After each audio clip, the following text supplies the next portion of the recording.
Hello, everybody, and we are here down from 3 little screens to 2 magically because it's just Chris and I.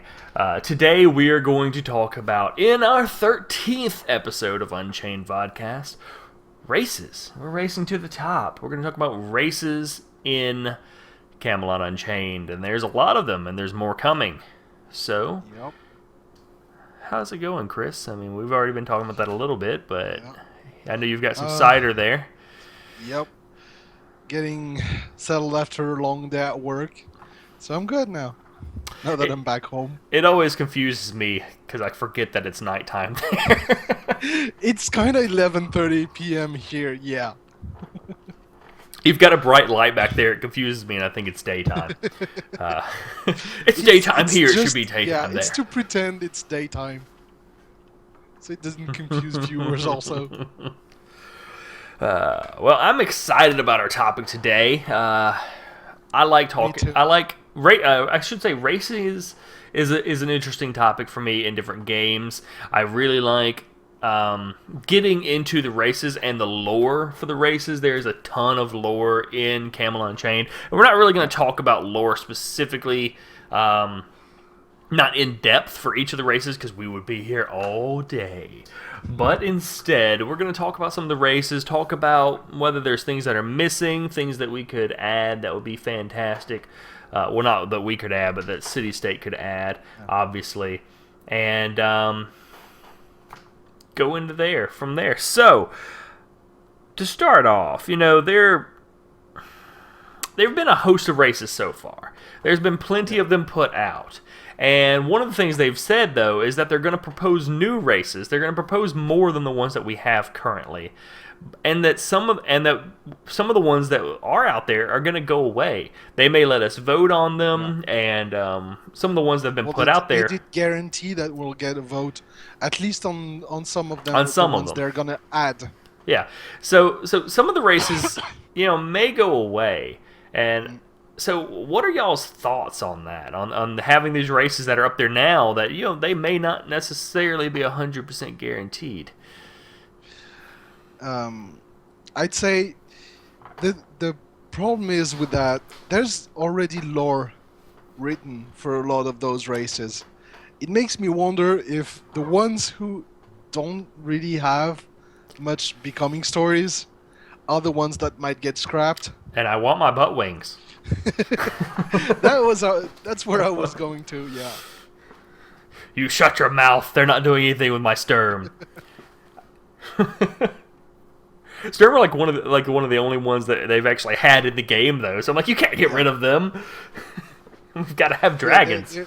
I don't think they would get rid of those because the model is in the game. So. Yeah. Honestly, I think that having it be up to a vote, for which ones they get rid of, will definitely help. But I don't think it'll be like a game breaker. If they get rid of any certain race, like say they decide to get rid of Lucherpan, they're obviously not. They've written up tons of lore for them. That would be a game breaker for a lot of people. But if they got rid of a race, I don't think, especially with voting for getting rid of them, I don't think it's going to be a game breaker for very many people. I don't think many people are going to be like, "Oh no, you got rid of my race. I'm not playing this game." But I do think that a lot of these races have been established for a long time, and the longer they go, I do think it might create a certain degree of resentment from people that wanted to play those races, and I mean, because people get some people get enthusiastic about them. I do. I read the lore and everything, and then I'm like, oh, I want to do this. It was one reason why it bugs me so much that the Sturm don't have lore yet, because I want to know and I want to get into it. The RPer in me wants to latch on to that and make it a part of my being, and I do think that there is a problem with. I mean, we've been going a long ways now, and I'm like, you can't figure out the concepts of the basic races yet? Like, seriously, like that seems like that ought to be a pretty simple thing to have settled. To me. I'm not a game developer, but... Yeah, it's at least having... It's usually one of the first things in any MMO. Yeah. To me, they should have... They have their plan, and I'm fairly certain it's well thought out. But to me, if they plan to add races or withdraw some of them, they should have already started, or at least start consulting with the backers if they want us to vote on that. Ask us at least to start voting on the most popular races to see which ones are the most popular and things like that. For example, for the Viking, the Ulfnar don't have much development. Mm-hmm. There's nothing. We don't know a lot about them. Yeah, there's a big coming story, but at the same time, you have one concept art on it. That's all we have. We don't have any model in game. We don't have anything. Same for the Storm Riders. There's one becoming story, a pretty short one as it. It was one of the first races that I looked at actually to play with. But now it's like the humans, and they are, yeah, it's humans with a jewel on the forehead. Right now, that's all we know. So, unless they make them a bit more consistent and developed, that's the kind of races I'm afraid are gonna get scrapped. If only in favor of the Picts, which are a lot more distinctive than the classic humans.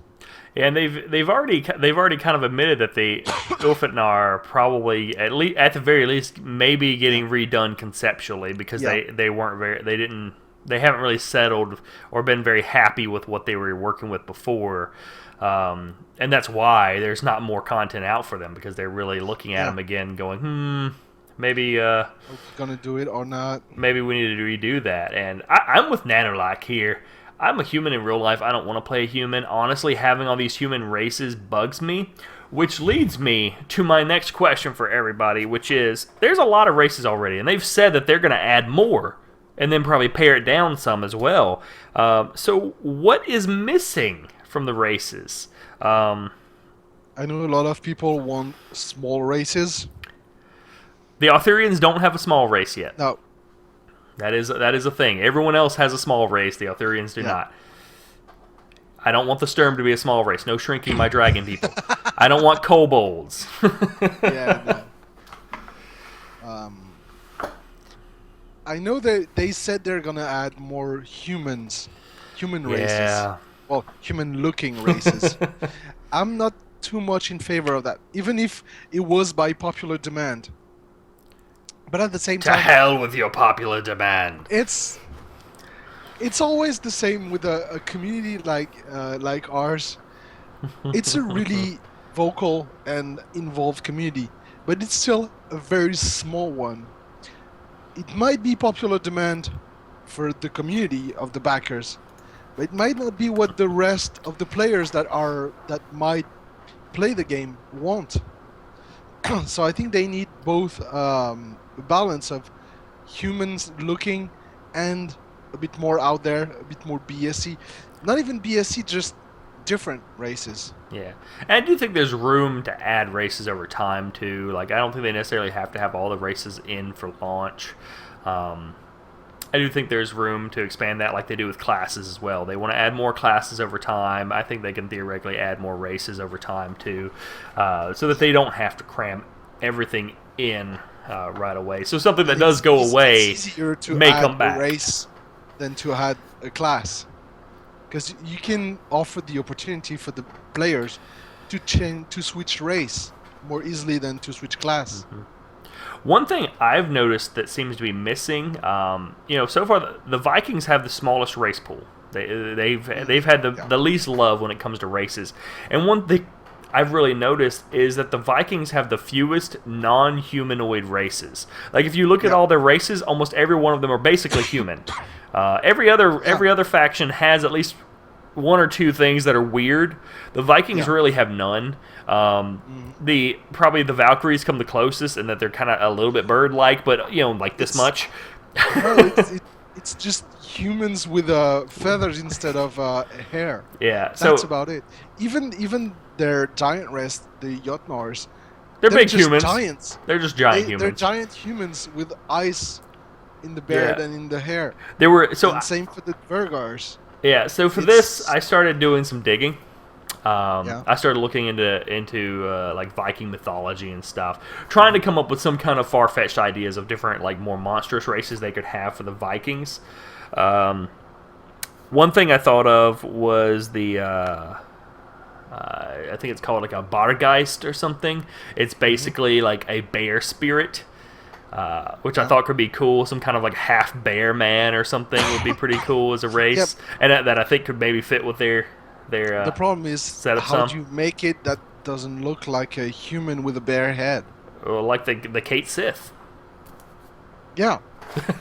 I could go full anthro bear, just big bear man. That'd be kind of cool. That would be a fat Kate Sith, basically. Maybe with rounded ear, make it look. It could just look like a teddy bear. Yeah. We've also got. Let's see. I think the other main one I had was the, which I know you'll be familiar with from TISO, but the Draugr, which are basically undead. I think there's an opportunity for them to maybe have an undead race as well. Yeah. Some kind of a white or type thing. Even though I think the Draugr are traditionally considered to be like spirits, but still, I don't think the TDD necessarily have to have the sole cornerstone market on undead things. No. I think it could be cool for the Vikings to have something like that too, because there is an element of that in their mythology. Let's see. Rhaegar wants the races to have game mechanic points to them. The cat people they added to Dayak had no real point to them. And this is an issue that we're actually going to get to in a minute. So I want to save that for a minute because I don't want to broach that because I think that's going to be a big topic. But because before I talk about that, I wanted to ask, of the races we have currently, what races would y'all get rid of? If you had to pick some, which ones would you want to get rid of? Or for all the realms Any other realms. I mean, they're saying, hey, we got to get rid of some races. Which ones that currently exist, I'm curious to know, would y'all be keen on giving the boot? I know Lake of Room wants to get rid of boat wings. It might be unpopular opinion, but for me, the golems. I'm not huge into the golems either. Yeah. For me, it would be the golems. I love they haven't been developed very much, but I love the concept of the gargoyles a lot. I do really dig the gargoyles. I really actually dig the origin story of the golems. I just don't care that much for the golems themselves. No, the origin story is really cool. But even I must admit the redesign John did is amazing compared to the first concept arts. It looked cool. It looks a lot cooler, but still, I doubt it's gonna get scrapped because they have already a lot of elements for it. The models, the textures, a lot of that. But that's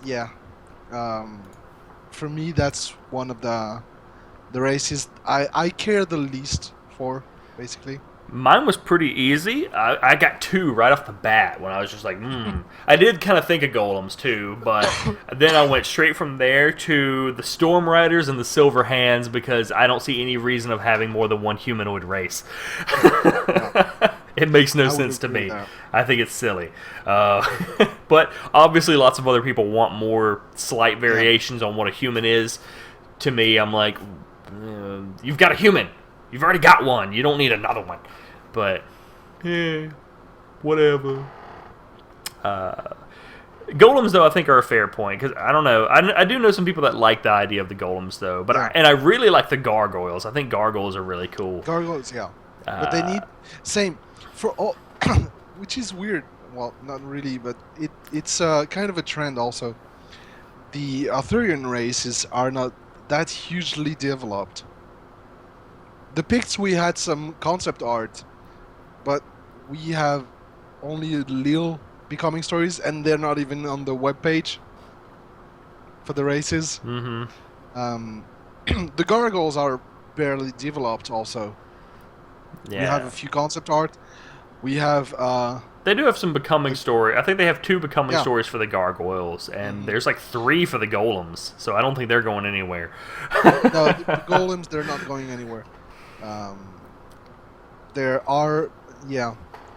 I think the the Arthurian races, aside from the golem and the gargoyles, don't have a lot of becoming stories. Yeah. Yeah. And strangely enough, the ones who have the most are the Vikings. Even though fewest amount Yeah. of races, but But most of their races have a two-part becoming story. let's see. Nanolag wants to get rid of all the Arthurian races, which is fine. You could reduce us all down to humans, and we would still wipe the floor with all your factions. So. True. I agree. We don't need other races. We'll go one race purity. We'll march out just humans only. No. As I've said, I'm a human in real life. I don't want to play a human. Yeah. No, actually, the two races before they even introduced the Picts, which right now would probably be my choice, were the Kaitsi and the Storm Riders. Yeah. They were the two races I had. I was interested in. And Yeah. if we went, because we were discussing between Vikings and Arthurians, and if we went for Vikings, I would have hated that actually, because the Ulfnar was the race I would have chosen probably. Yeah, and I had like no interest in playing Vikings, so Yeah, any of the Viking races, I was like, I don't want to play any of them.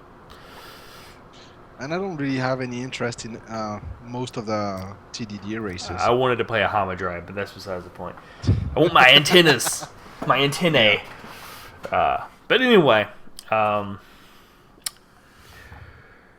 so that does leave us open to what I think is the most controversial issue amongst the races, which Rhaegar kind of introduced us to here, which is, and I can kind of feel his point here, wanting the races to have a purpose, wanting them to have a place or a point within the mechanics of the game. Currently, we have Banes and Boons for each of the races. They're placeholders. They don't really mean much right now. But with how the alpha Banes and Boons are set up, it kind of looks like the intention is for each race to have kind of it's an option because you don't have to pick these Banes and Boons, but they have kind of a preference. They have certain bonuses in certain things that other races don't. Like the Sturm had some magical fire damage bonuses. So, okay, most mages are probably going to roll Sturm.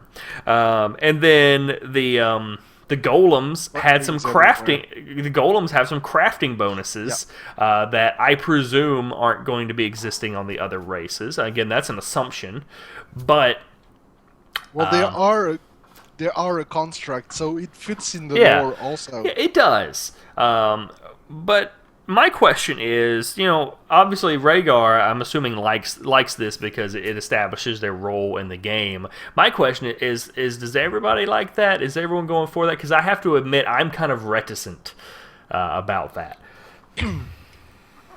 Gypsy Dancer also asked the question about if there's going to be racial stats. They're not. I don't think there's going to be racial stats, but there's going to be preferences. I think some things might have different maximums or minimums. Like the golem might be, have a higher maximum density or weight or whatever. But I actually like it. I usually don't like racials because in most games it screws up balance, and one of the races becomes the flavor of the month depending on the balance of that month. In that game, it's less of an issue, so I'm less bothered with it. Is it though? Because like the golem. I mean, again, these are placeholders, but the golem currently has one that says you get like a 5% increased critical chance for crafting. Yeah. That's a placeholder, but still, it's like, okay, why would a crafter not roll a golem? Because I hate the race. Exactly, but then you're sitting there the whole time going, but now I don't have that 5% increased crit chance for crafting. At the same time, you might have something else that makes it worth you getting might in other races. And they're placeholders. maybe the fact that you have that means that you're gonna have to pick 5 or 6 Banes that are really bad for you also Maybe. to compensate for that. Maybe. And Um, I do agree that I'm not saying that there are no ways to do it that are acceptable. It's one of the features that kind of brings me caution, because I remember in other MMOs where they give certain racial bonuses, and then everyone of a certain class, like 80% of them, roll that race because it has the bonuses for that class, yeah, and that bugs me. I don't like to see that. I don't want to see fire, as you said. I don't want to see tons of butt wings throwing fireballs. yeah, I want to see some other races throwing fireballs too. I want to see it mixed up. I want to see there being reasons for people to go other ways. yeah, exactly. And I think that it's what's gonna happen because of the contrary to most racial systems we've had so far, there is the system of Banes and Boons. So for every boon you pick, you're gonna have to pick a Bane as well Yeah. to balance it. So some people will decide, for example, to balance for the huge increase in firepower, you're gonna become a glass cannon.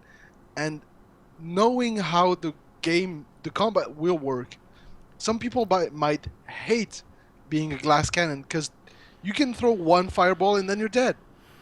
So you're useless unless you know how to play that kind of glass cannon. You're being very So long range. exactly.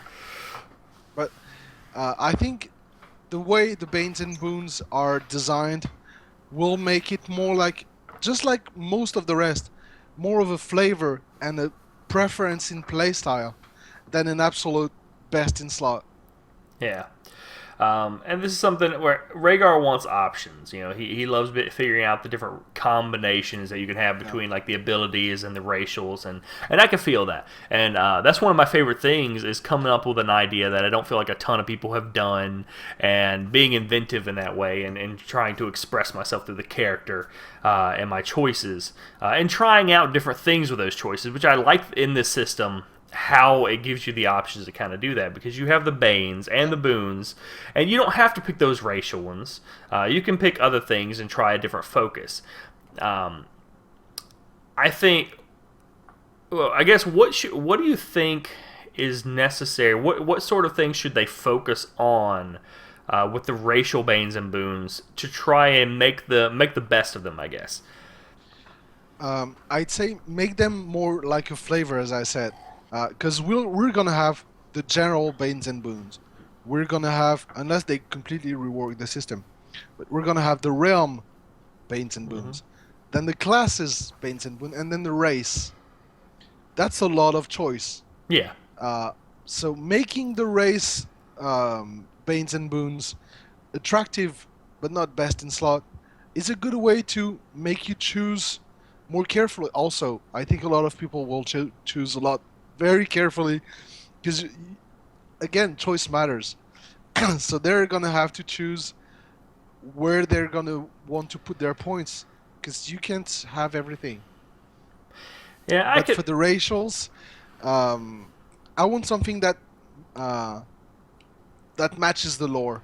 I'm not a huge RPer, but I like the idea of consistency. So I'm okay, even if I don't pick the race, I'm okay with the golems having, for example, a big advantage to building, to Mm-hmm. making walls, making things like that, because it fits the lore. They're made of that. Yeah. So having an affinity with that, I'm okay with it. Yeah, I would say I didn't think about the other Banes and Boone groups, but I think that's a good idea. Having lots of attractive options, not just the couple racial options you have that are really cool, but having lots of faction options and class options that are really attractive. You know, then you have to pick, what do you really want. So I think that will deter some people from just being like, oh, I always have to roll this with this class. But also, I think one thing they can do is to have non-mirrored Banes and class-oriented Banes within the realm. Not realm to realm, but within the realm itself. So, for instance, maybe talk about crafting. Maybe the golems do have that 5% crit bonus to crafting. But then maybe there's one other race at least within the Arthurians that has some kind of a bonus to crafting. It's not the same bonus, but they have some some boon that using less power on your Vox or things like that. Yeah. So then at least someone that's going to crafting can go, oh well, okay, I can at least pick between. If I really want like all the crafting bonuses, I can at least look at these two and have some kind of option here. Yeah. With the amount of Banes and Boons we've seen, I think they're going to reduce that because it was really huge in the list we've seen. It was. It was pages and pages of Banes and Boons. Yeah. So I think they're going to reduce that a bit. Yeah, and it can't be said enough that everything we've said we've seen is placeholder. Yeah. But I think each race should have bonus for the racial. So for the racial Banes and Boons should have a bonus to each of the classes in a way to each of the classes they have access to. Mm-hmm. So you can pick whichever race you want depending on how you want to play the class. For example, a Golem Dark Knight will be Black Knight will be much more tanky than a human.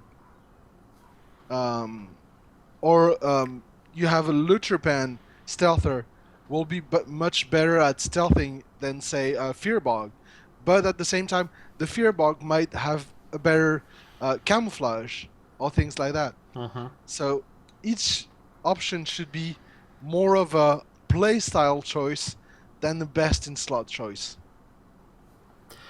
Yeah, and I agree with Rhaegar here that one big thing that to consider also is that with the Banes and Boons is the balance issue across realms. You know, if there are races in the Arthurians that have magic damage bonuses, then there needs to be some kind of a race in the TDD that have some sort of magic bonuses as well, even if it's not strictly damage, but something at least, so their mages are still good in some way compared to the Arthurians. And I can feel like, because I've played games like that before, where it felt like, say, the mages on one faction were just completely better than the mages on the other faction, and I'm sitting there the whole time going, man, this sucks. Like, our mechanic, like, I kind of felt like that sometimes in Warhammer Online. I sometimes kind of felt like those freaking like bright wizards were like tearing us up, and I was just like, I just can't pump out the DPS all the time that they do. I'm killing myself. I understand that, but at the same time, it's logical to give fire bonus to the race of the realm that will have the fire mage. Oh, certainly. It would be pointless to do that, but at the same time, you can give the TDD or the Viking a boon that is fire resistance. Yeah. A higher fire resistance, which is for the realm, so they can balance. I'm personally not a big fan of trying to like balance it that way by giving someone else resistances, because to me, I'm like, well, then I'm tougher against that one guy, but they can throw 3 different elements at me. This isn't helping me out that much. But it has to be, to retain the flavor of the realms, it has to be non-mirrored, because they're going with the non-mirrored concept. So the Boons and Banes and everything have to be non-mirrored, but they can still be in the same category. You know, like a wizard on one realm is a mage on one realm is still a mage, but they operate totally differently. So their Banes can still be like, they can still have some magic Banes and Boons, but they're going to be different than the ones on the other faction. Yeah. And I think that's fine, as long as they do have some ways that they excel. And really what it ultimately comes down to in some fashion is damage for a lot of these. Yeah. Because like when if one side has pure damage buffs, I think that's when they start getting into problems. Because if one side has pure damage increases, it's like, okay, how does that translate over to the other realm? Unless we give them the exact same boon, then the other side's going to be pumping out tons of damage. And in some cases, that's fine. But then in some cases, it can get really out of hand. Which, of course, balance issues is the refrain, I think, for this entire game that everyone's concerned about. And everyone freely admits, and they admit as well. Like, it's gonna be a That's their nightmare. job. They have Yeah. to make it somewhat balanced to some degree, and they know it's gonna be hard. But Yeah. I don't want to spin in circles and say it's gonna be hard. They know that. Yeah. And I agree with Boons are- Skylar. I would like to see Boons, by and large, be more complicated than just you do 10% more fire damage. me Some too. of them I think will be that straightforward anyway. But I Yeah, would but like to see a that lot of might them be that are... the low ones, like 1%. Yeah. Because we've seen the works, they work. To me, the reference is the White Wolf system. It's the same for the Banes and Boons. You have to balance it with numbers. So the least costly ones will be more straightforward because they're not as powerful. Yeah. But the very expensive ones, the more The ones you prominent really ones, want.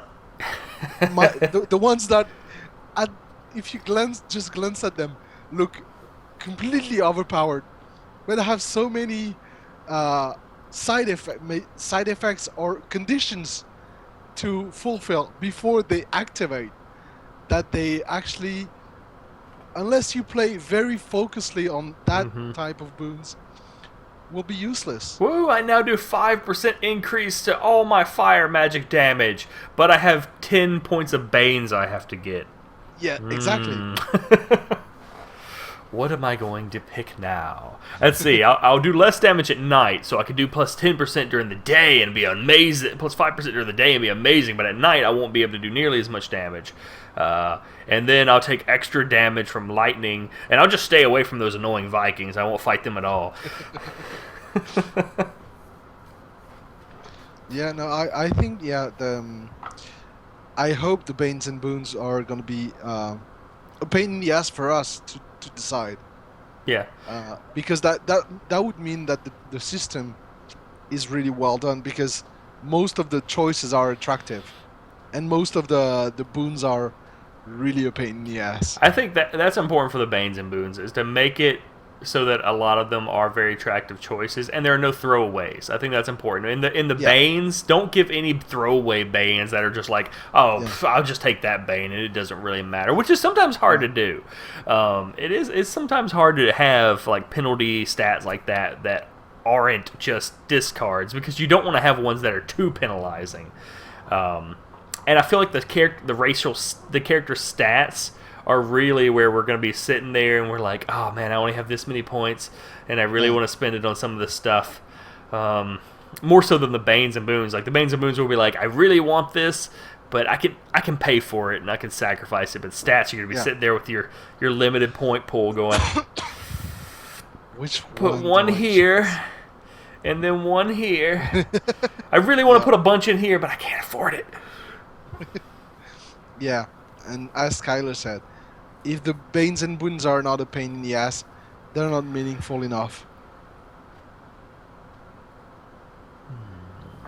Yeah, it's like you mentioned, in the White Wolf system, there have always been flaws in that system that are like, you see this person make their character and they've got like a list of all of them and you're like, oh my god, I knew it. Like, really? Really? Oh, you're a deep sleeper. You take longer to wake up. Yeah. Yeah, some of them are really just here to spend the points, basically. That's why I'm a mean storyteller, because I see that whenever I tell people before they make, take that. I let people take anything they want to, just about. But I tell them, I'm like, all the Banes that I'm gonna use that. all the flaws you take, I am using against you. They will come into play, I guarantee you. So you think about it. It's the way it should be, and it's the same for the Banes. The Banes must be painful. It shouldn't be something So you can you don't- avoid. Yeah, so you don't just take them lightly, just to balance all the advantage you took with your boons. Yeah, and that's an interesting concept Skylar brings up, is to have the Banes in general be stronger than the Boons are. So that if you want to take some kind of a benefit, you have to really take on kind of a serious penalty. I don't know that I could wholeheartedly subscribe to that, but I don't hate it. Um, I'd say same for the boons and the banes. The less they cost, the less painful they are, but the more they cost, and I would say you have to. For example, it they don't restrict that like that right now, but I would say if you take a 15 points boon, you will have to take a 15 points bane. Not just That compensate with 5 points bane that are going to be a lot less painful. that is a that is something that is interesting. Yeah, is sometimes how you can do that. One other option I've thought of that they could do is have maybe not for all boons, but maybe for certain really powerful boons, they automatically come paired with a Link certain bane. So then you're like, you That take this, would but you work have too, to yeah. take this with it. Meh. Like somebody mentioned the fire bonus. Okay, maybe the Sturm can get a plus 5% fire damage, but they automatically take 5% increased damage from frost. Yeah. You know, it's linked, and you got to suffer through it if you really Yeah, want that increased damage. that's what Vellic says, Skylar. That some boons might be linked to the banes, and make so you if you choose it, you will have to live with the bane that will come with that. Yeah, we're on the same wavelength. Lucky drunkard. That'll be the Abbot. Yep. Or the Dvergar, I guess. I would love a colorblind healer with the healer vision, with all the colors being jumbled together, and you don't know exactly.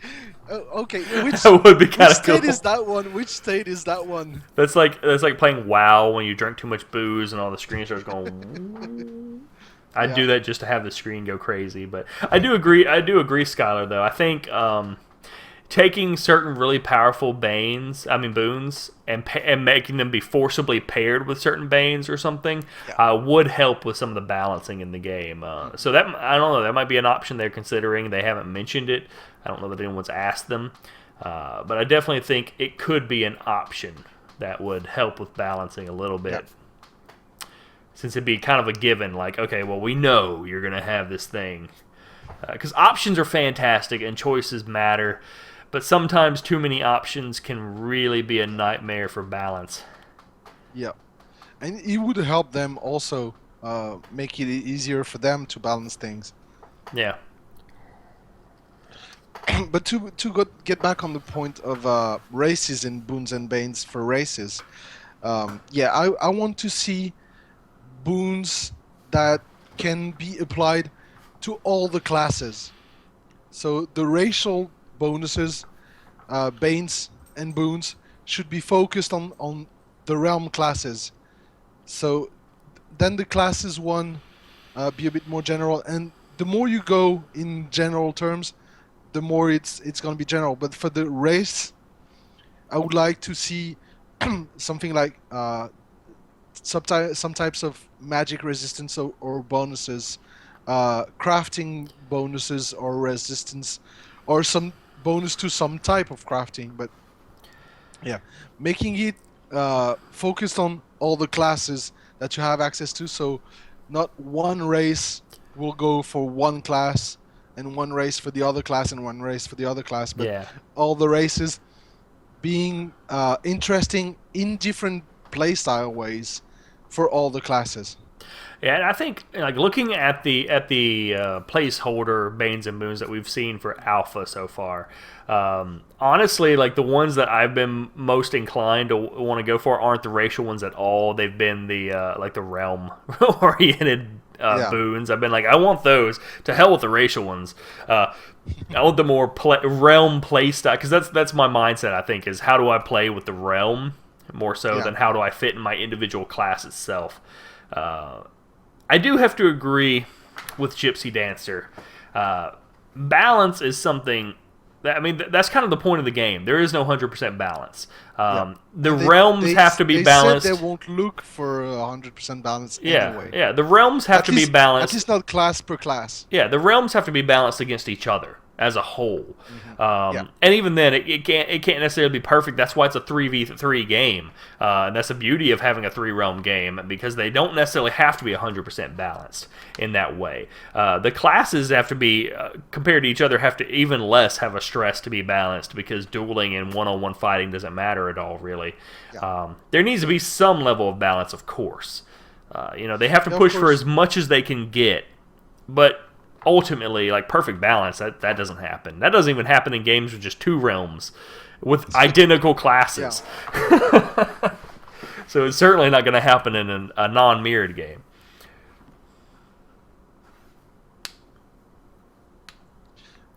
And yeah, Rhaegar, I know that you want a flexible system so you can play things that should be nerfed. I know. Yeah, it's fun to play too, but yeah, I'd rather have some kind of meaningful, but not balance, but equivalence.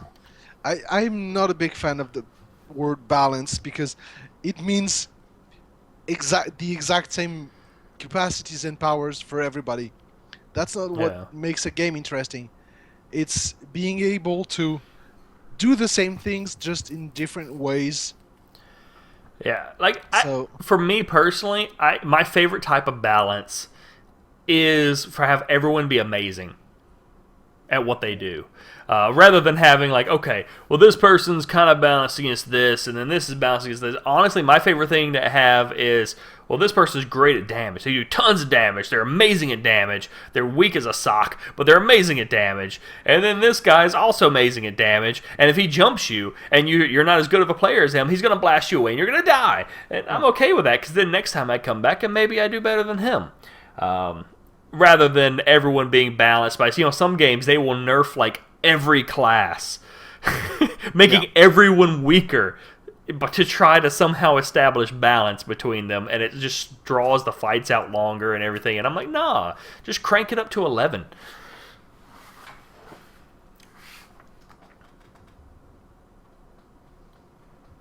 And yeah, we will complain, Rhaegar. Honestly, like post-launch, I normally don't go to official game forums unless I absolutely have to for something, because of that. Like, there's so much complaining going on there. I'm like, I don't even want to look at it. I'm gonna just block this off, and I'll go in there when I really need to. All right, well, that's races. We pretty much hit time, so I want to thank everybody for coming out. We will have another episode in 2 weeks, hopefully with some new news to talk about, but if not, we will pick another topic to discuss about the game and go over. Thank y'all for coming out for our 13th episode. In 2 weeks, we'll have an episode again at the same time. Yep. So, like us on YouTube, or tell your friends or whatever, and we'll see you in 2 weeks. Follow us here. Follow us on Twitch also.